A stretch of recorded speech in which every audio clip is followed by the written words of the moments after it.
Attention, avant que vous regardiez cette vidéo, Super Chris tient à vous préciser qu'il n'est pas diplômé d'État. Il ne prodigue que des conseils basés sur sa propre expérience. Bon visionnage. Salut super motivé, bienvenue dans ma super cave. Salut Bulma. Salut Chris. De quoi allons-nous parler aujourd'hui? Dans cette vidéo, je vais vous parler de ma diète. Comment je prépare mes gainers. Je préfère les faire moi-même que les acheter tout fait. Et qu'est-ce que je mange après un entraînement. On se retrouve donc dans ma cuisine après mon générique tout pourri.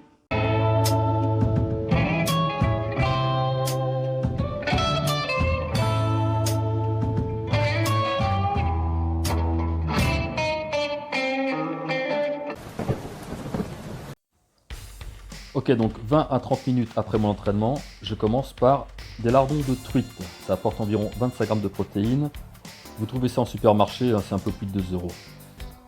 Ensuite, pour les glucides, 1 à 2 bananes, ainsi que 4 grosses galettes de riz.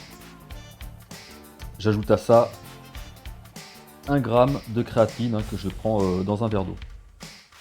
Il m'arrive également d'ajouter à ça un yaourt. Alors je peux remplacer le poisson par des œufs ou pour le repas suivant. J'en prends 5 que je fais cuire au plat, pas trop longtemps. Alors s'il vous plaît, prenez toujours des œufs dont le premier chiffre est 0 ou 1. Surtout pas 2 et encore moins 3, parce que dans ces cas-là, les poules ont une existence absolument lamentable. En prenant des œufs 0 ou 1, au moins les poules ont une vie de poule normale. Alors, pourquoi je prends 5 œufs? Tout simplement parce que 5 œufs apportent environ 30 grammes de prot.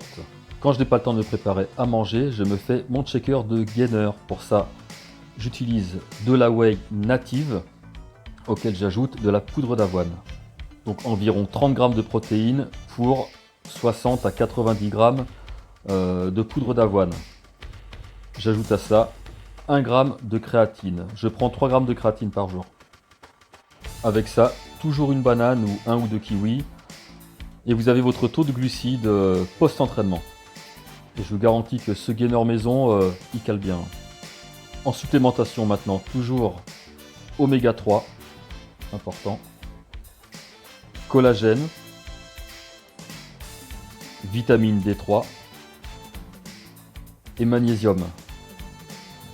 Voilà, je prends aussi du zinc. Donc vous l'aurez compris, lorsque l'on veut prendre de la masse musculaire, il est important d'avoir un apport en glucides supérieur à l'apport en protéines. Environ 1 tiers de protéines pour 2 tiers de glucides. Lorsqu'on veut sécher, c'est l'inverse.